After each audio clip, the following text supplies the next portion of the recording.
do better than that. Good morning, ATL.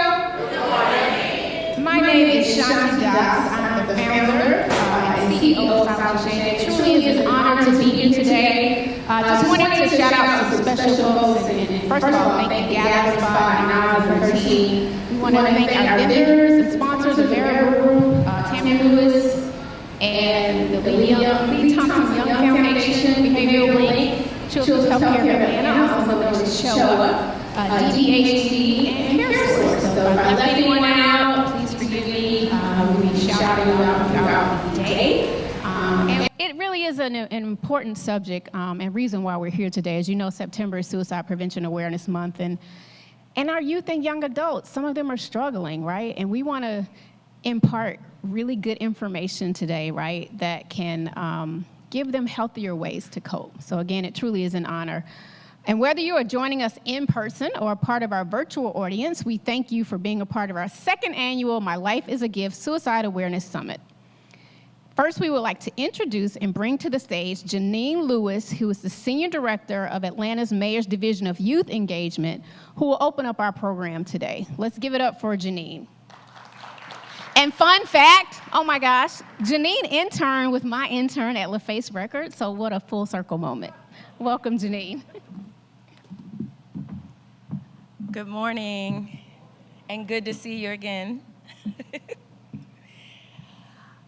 So I'm not the mayor, but I was asked to speak here on his behalf. So on behalf of our mayor, our 61st mayor, Andre Dickens, welcome, silence the shame, welcome to this forum, welcome, of course, to our house, the gathering spot. And I've just got a few minutes to impart some critical words on you. And that is a lofty task. What I will say is I do not believe in accidents. And as Shanti mentioned, I was an intern when she was an executive a few years ago at LaFace Records. The reason I bring that up is because whether she knew it or not, I was able to learn from her and observe her, right? What I will tell you is that for the past week, I've been wrestling with what to say. And this morning, I got a call from a young person who I did not know saw me as a mentor. And I had to pull back into my toolkit and figure out what to say to this young person. The first time I became aware of what suicide was, I was 9 years old. I was in the 4th grade, and apparently a young lady in our school had attempted suicide.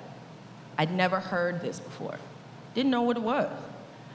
But I recall sitting in my class and watching the counselors come in and the teachers kind of huddle, and they were asking themselves, what do we tell the kids? And so what I would say to you is, and a lot of you maybe be a bit older, some of you are a bit younger, what I can tell you at 44 years of age is we are continuing to ask ourselves that question until we have all the answers, and we will never have all the answers. At 9 years old, I watched adults who were responsible for my care and my education struggle with what to say to the kids. They were English teachers and science teachers and art teachers. They were not psychologists. They were not psychiatrists. They were not professional mental health professionals, but they were in charge of the kids. Fast forward a lot of years and a lot of decades. And what I will tell you is mental health is not a DIY project. You may be able to build your own bookshelf. You may be able to change your own motor oil. When I was 16 years old, my dad gave me some jumper cables and said, if you're gonna be driving, you're gonna need to know what to do when you get pulled over.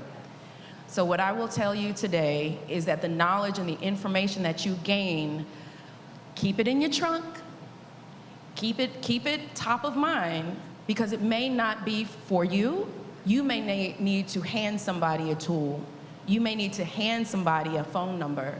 You may need to pass someone and hand them off to a professional. Remember that your health is not DIY.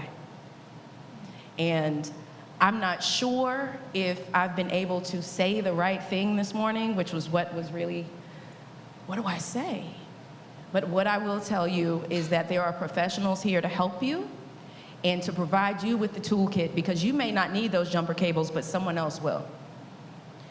Pass along the great information, navigate to what is healthy for you. There are professionals in this room, and there are resources that Silence the Shame and their amazing group of advocates have curated for you. And let's keep the good energy going, and remember that when you are struggling with what to say, there is someone who knows what to do. So good morning and have a fantastic day. Thank you so much, Janean, Mayor Dickens, and the City of Atlanta. We certainly appreciate it.